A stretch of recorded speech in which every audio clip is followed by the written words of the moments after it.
আসসালামু আলাইকুম বন্ধুরা, আজ আমরা এক্সপ্লেন করব 2019 সালে রিলিজ হওয়া একটা সার্ভাইভাল অ্যাডভেঞ্চার মুভি যার নাম হলো 47 মিটার ডাউন আনগেজ। তো চলুন আর দেরি না করে গল্প শুরু করা যাক। গল্পের শুরুটা হয় একটা ইন্টারন্যাশনাল গার্লস স্কুল থেকে। এখানে এক নতুন স্টুডেন্ট মিয়াকে স্কুলের সমস্ত মেয়েরা মিলে বুলি করছিল, অর্থাৎ র্যাগিং করছিল।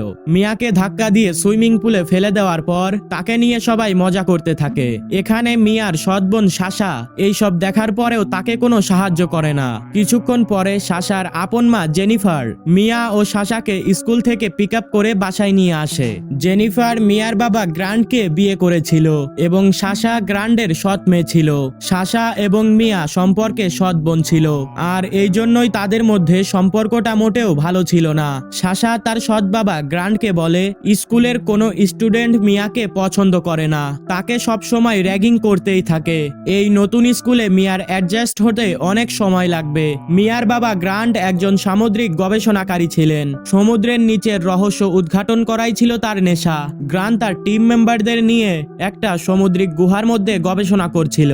গ্রান্ট সেই গুহায় গবেষণা করার সময় একটি হোয়াইট শার্কের দাঁত পায়, যেটা সে মিয়াকে দেখায়। বাবার মতো মিয়াও এই গবেষণায় আগ্রহী ছিল, তাই সে হাঙরের দাঁতটি নিজের কাছেই রেখে দেয়। এখন গ্রান্ট তাদের দুই মেয়ের মধ্যে মনোমালিন্য দূর করার জন্য তাদেরকে স্কুল থেকে পিকনিকে যাওয়ার জন্য বলে। সৎ মেয়ে সাশার কাছে এই আইডিয়াটা একদমই পছন্দ হয় না, কারণ সে তার বন্ধুদের সাথে আলাদাভাবে অন্য কোথাও ঘুরতে যাওয়ার প্ল্যান করেছিল। কিন্তু গ্রান্ট জোরপূর্বক তাদের দুই বোনকেই স্কুল থেকে ঘুরতে পাঠিয়ে দেয়, যেখানে তারা সমুদ্রে হাঙরদের দেখতে যাবে। কিন্তু এখানে সাশার ফ্রেন্ড নিকোল ও অ্যালেক্সা সাশাকে তাদের সঙ্গে অন্য কোথাও ঘুরতে যাওয়ার কথা বলে। তারা এই রিসর্টের পাশেই একটা সুন্দর জায়গায় সময় কাটাতে চায়। সাশা তাদের সাথে মিয়াকেও আসতে বলে। মিয়া প্রথমে তো নিষেধ করে দেয়, কিন্তু স্কুলের স্টুডেন্টদের কাছে র্যাগিং হওয়ার থেকে মিয়াও সাশার সাথে যেতে রাজি হয়ে যায়। সাশার ফ্রেন্ড সহ আরো 4 জন মিলে গাড়ি নিয়ে তাদের গন্তব্যের উদ্দেশ্যে রওনা দেয়। কিছুক্ষণ পরে তারা একটা নারিকেলের বাগানে এসে পৌঁছায়,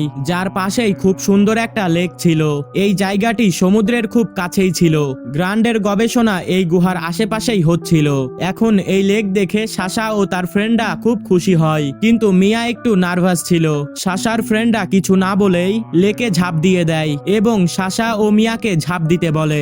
লেকের গভীরতা অনেক বেশি ছিল, তাই মিয়া একটু ভয় পেয়ে যায়, কিন্তু সাশা মিয়ার হাত ধরে ঝাঁপিয়ে পড়ে। 4 জন মিলে খুব মজা করে সুইমিং করতে থাকে এবং অনেক মজা করতে থাকে। কয়েক হাজার বছর আগে এই গুহার মধ্যে মায়ান শহর ছিল, যা এখন পানিতে তলিয়ে গেছে।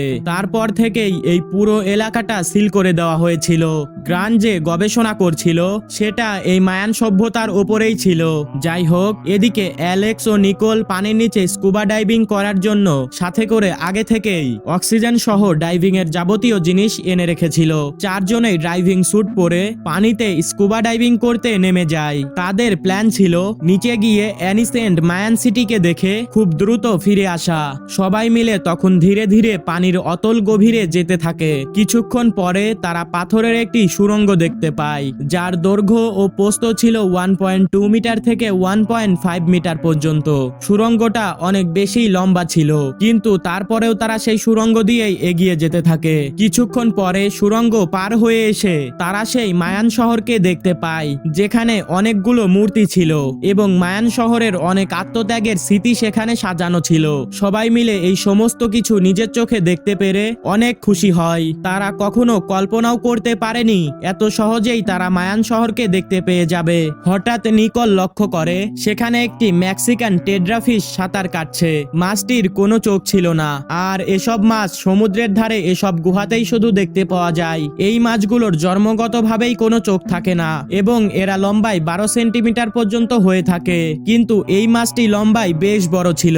এই ধরনের মাছ তারা এর আগে কখনোই দেখেনি। হঠাৎ মাছটি তাদের দিকে এসে চিৎকার করে ওঠে এবং এটা দেখে ভয়ে নিকোল পিছনের দিকে সাঁতরাতে লাগলে একটি পিলারের সঙ্গে ধাক্কা লেগে সেখানে থাকা বেশ কিছু মূর্তির নিচে চাপা পড়ে। পানি ঘোলাটে হয়ে যাওয়ার কারণে কেউ কিছু দেখতে পারছিল না।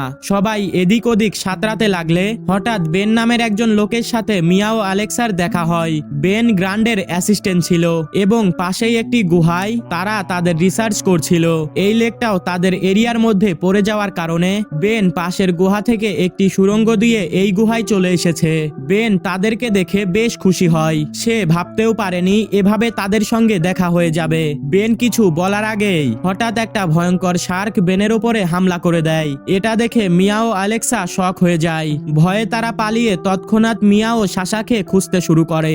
সাশা ও নিকোলের সঙ্গে দেখা হলে শার্কের কথা বলে তারা তৎক্ষণাৎ উপরে যাওয়ার চেষ্টা করে।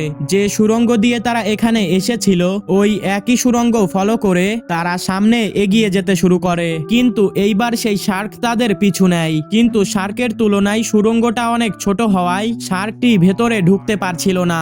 শার্ক বারবার সুড়ঙ্গতে আঘাত করার ফলে পুরো সুড়ঙ্গটা কেঁপে ওঠে এবং ভাঙতে শুরু করে। কিছুক্ষণের মধ্যেই পুরো সুড়ঙ্গটা ভেঙে পড়ে এবং চারজন একসাথে সুড়ঙ্গের মধ্যেই ফেসে যায়। তাদের কাছে এখন মাত্র আর 40% অক্সিজেন বেঁচে ছিল। ওই শার্কও মেক্সিকান টেট্রাফিশের মতোই অন্ধ ছিল, শুধুমাত্র আওয়াজ শুনেই সে হামলা করছিল। এরকম প্রায় অনেকগুলো শার্কই এখানে ছিল। তাদের মধ্যে মিয়া বলে, যখন বেন এখানে এসেছিল তখন তার কাছে একটি দড়ি ছিল। এটা একটি পথ প্রদর্শক রশি হিসেবে আমাদের বাবার কাছে পৌঁছে দিতে পারে।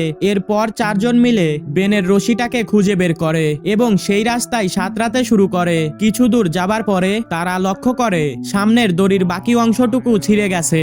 সবাই অনেক চিন্তায় পড়ে যায়। এদিকে সাশা লক্ষ্য করে তার অক্সিজেনের লেভেল মাত্র 25% পর্যন্ত বেঁচে আছে এবং তখনই অক্সিজেন মিটারে অ্যালার্ম বাজতে শুরু হয়ে যায়। অ্যালার্মের শব্দ পেয়ে শার্কটি তাদের দিকে ধেয়ে আসতে থাকে। সবাই দ্রুত গতিতে সাঁতরে সেখান থেকে পালিয়ে যাওয়ার চেষ্টা করলে এইবার তারা আরেকটি চিকন সরু রাস্তায় এগিয়ে যায়। কিন্তু দেখা যায় রাস্তাটি স্টিলের খাঁচা দিয়ে বন্ধ করে দেওয়া হয়েছে। হয়তো এটা গ্রান্ট তার গবেষণার জন্য এই স্টিলের খাঁচাটাকে এখানে রেখেছিল। কোনো উপায় না পেয়ে অন্য একটা সরু রাস্তা ধরে তারা এগিয়ে যেতে শুরু করে এবং কিছুক্ষণ পরে তারা একটা এয়ার পকেট পেয়ে যায়। সবাই তাদের অক্সিজেন মাস্ক খুলে শ্বাস নিতে শুরু করে। সমুদ্রের নিচে বিশাল বড় বড় পাথর থাকে এবং এই পাথরগুলোর মধ্যে সামান্য কিছু বাতাস আটকে যায় আর এগুলোকেই মূলত এয়ার পকেট বলা হয়। সবাই মিলে শ্বাস নেওয়ার সময় হঠাৎ তারা মিউজিকের আওয়াজ শুনতে পায়, যেটা আশেপাশেই কোথাও একটা বাজছিল। তারা খুব ভালো করেই বুঝতে পারে গ্রান্ডের লোকেশনে তারা পৌঁছে গেছে। হয়তো এর উপরেই গ্রান্ড রয়েছে।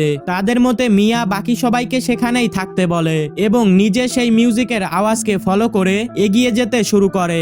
যেহেতু মিয়ার কাছেই সবচাইতে বেশি অক্সিজেন বাকি ছিল তাই সেই যাওয়ার সিদ্ধান্তটা নিয়েছিল। কিছু দূর সাঁতরে আসার পরে মিয়া দেখতে পায় সামনেই গ্রান্ডের অ্যাসিস্ট্যান্ট ওয়াটারপ্রুফ স্পিকার দিয়ে গান বাজাচ্ছিল এবং তার কাজ করছিল। শার্ক এখন এই মিউজিকের শব্দকে ফলো করে তার খুব কাছে চলে আসে। লোকটি লাইটিং করতে ব্যস্ত ছিল তাই শার্কের উপস্থিতি সে টের পায়নি। এই জন্য ফলস্বরূপ শার্ক মুহূর্তের মধ্যেই লোকটির মাথা শরীর থেকে আলাদা করে দেয়। এই সময় লোকটির কাছে থাকা অ্যালার্ম সিগন্যালটি অন হয়ে যায়। মিয়া এসব দেখে অনেক বেশি ভয় পেয়ে যায় এবং ঠিক ওই সময় তার বাবা গ্রান্ড সেখানে চলে আসে। অ্যালার্ম সিগন্যাল শুনে গ্রান্ড বুঝতে পেরেছিল এখানে হয়তো কিছু একটা হয়েছে। এই জন্য সে আর দেরি না করে এখানে চলে এসেছে। মিয়া তার বাবাকে সবকিছু খুলে বলে। গ্রান্ড গিয়ে বাকি সব মেয়েদেরকে নিয়ে উপরে উঠে আসে। এখন উপরে আসার পর এখান থেকে বের হওয়ার শুধুমাত্র একটাই রাস্তা ছিল আর সেটা হলো দড়ি বেয়ে তাদের উপরে যেতে হবে, কারণ গোলাকার এই গুহাতে উপরে ওঠার মতন কোনো রাস্তা ছিল না। গ্রান্ড দড়ি বেয়ে একে একে সব মেয়েদেরকে উপরে উঠতে বলে। প্রথমে অ্যালেক্সা দড়ি বেয়ে উপরে উঠতে শুরু করে।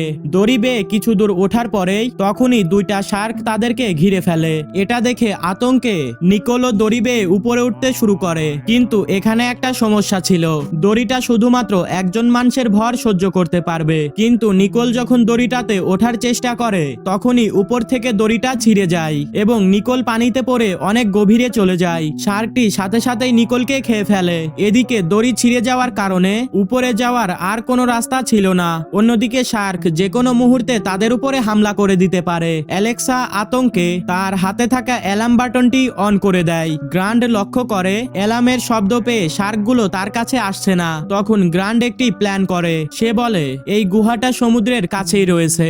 সমুদ্র থেকে বিভিন্ন সুড়ঙ্গের মাধ্যমে এই গুহাতে পানি আসে।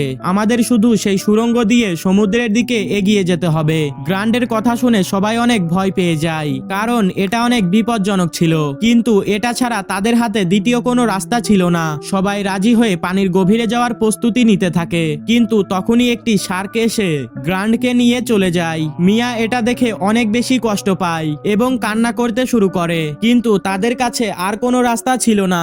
সবাই পানির গভীরে সুড়ঙ্গগুলোকে খুঁজতে চলে যায়, কিন্তু তখনই একটা শার্ক এসে তাদের উপরে হামলা করে দেয়। অ্যালেক্সার অক্সিজেন সিলিন্ডারে শার্কের হামলার কারণে অ্যালেক্সা অক্সিজেনের অভাবে পানিতে ডুবে মারা যায়। সাশা ও মিও তাকে বাঁচানোর চেষ্টা করলেও তারা ব্যর্থ হয়। সাশা ও মিও দুইজনেই সুড়ঙ্গগুলোকে খুঁজতে শুরু করে। অবশেষে তারা সেই সুড়ঙ্গটা খুঁজে পায়, কিন্তু তীব্র স্রোতের কারণে সামনে এগিয়ে যাওয়া কিছুতেই সম্ভব হচ্ছিল না। তারা অনেক কষ্টে পাথরগুলোকে আঁকড়ে ধরে সামনের দিকে এগিয়ে যায়। স্রোতের তীব্রতার কারণে জোরে জোরে শ্বাস নেওয়ার জন্য তাদের অক্সিজেন খুব তাড়াতাড়ি ফুরিয়ে যেতে শুরু করে। কিছুক্ষণ পরেই তাদের অক্সিজেন পুরোপুরিভাবে শেষ হয়ে যায়, কিন্তু ভাগ্যক্রমে এতক্ষণে তারা সমুদ্রের কাছে চলে এসেছিল।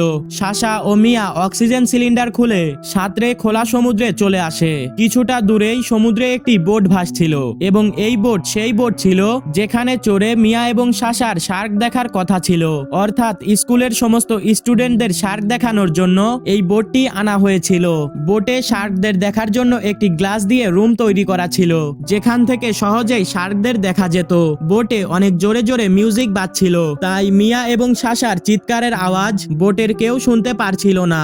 মিয়া ও সাশা বোটের দিকে সাঁতরে যেতে থাকে এবং বোটের নিচে গ্লাস রুমে শার্ক দেখার সেই জায়গায় চলে আসে। সবাই মিয়া ও সাশাকে দেখে বোটের উপরে চলে আসে এবং তাদেরকে বাঁচানোর চেষ্টা করতে শুরু করে। সবার প্রথমে বোটের সিঁড়ি বেয়ে মিয়া উপরে উঠে চলে আসে, এবং যখনই সাশা বোটে উঠতে লাগে একটা শার্ক এসে তার উপরে হামলা করে দেয়। কিন্তু এখানে মিয়া হার মানে না। সে বোটে থাকা একটি ফ্লেয়ার গান নিয়ে সাশাকে বাঁচাতে ঝাঁপিয়ে পড়ে। মিয়া শার্ককে উদ্দেশ্য করে ফ্লেয়ার গান থেকে গুলি ছোড়ে এবং শার্কের হাত থেকে সাশাকে উদ্ধার করে বোটের উপরে উঠে আসে। কিন্তু যখনই মিয়া বোটে উঠতে লাগে একটা শার্ক এসে তাকেও পানির গভীরে টেনে নিয়ে যায়। মিয়া শার্কের মুখ থেকে নিজেকে সারানোর জন্য তার বাবার দেওয়া সেই শার্কের দাঁত দিয়ে শার্কের চোখে বারবার আঘাত করে। শার্কটি আহত হয়ে মিয়াকে ছেড়ে দেয়। অবশেষে অনেক কষ্টের পর মিয়াও বোটে চলে আসে। ফাইনালি দুই বোন প্রাণে বেঁচে যায়, কিন্তু তারা গুরুতরভাবে আহত হয়েছিল। তাদেরকে এখন হাসপাতালে চিকিৎসার জন্য নিয়ে যাওয়া হবে, এবং এরই সাথে এই দুর্ধর্ষ কাহিনী দিয়ে মুভিটা এখানেই শেষ হয়ে যায়। তো এই ছিল 47 মিটার ডাউন আনগেস্ট মুভিটার গল্প। বন্ধুরা, মুভির টাইটেলের সঙ্গে মুভির ঘটনার কোনো মিল নেই। 2017 সালে মুক্তি পাওয়া 47 মিটার ডাউন বক্স অফিসে অনেক বেশি সাকসেস পেয়েছিল, এবং তার এই ধারাবাহিকতায় 2019 সালে মুক্তি পায় এই দ্বিতীয় পার্টটি। এইটা ক্লিয়ারলি ওয়ান টাইম ওয়াচ একটা মুভি। এইটার প্রথম পার্টের সঙ্গে দ্বিতীয় পার্টের কোনো মিল নেই। কিন্তু হ্যাঁ, যদি আপনারা চান যে এর প্রথম পার্টটা আমি এক্সপ্লেন করি, তাহলে অবশ্যই কমেন্টে জানাতে পারেন। আমি অবশ্যই এক্সপ্লেন করার চেষ্টা করব। ভিডিওটা সম্পূর্ণ দেখার জন্য আপনাদেরকে অসংখ্য ধন্যবাদ। আজকের জন্য এই পর্যন্তই। দেখা হবে নতুন কোনো ভিডিওতে। চাইলে চ্যানেলটাকে সাবস্ক্রাইব করতে পারেন।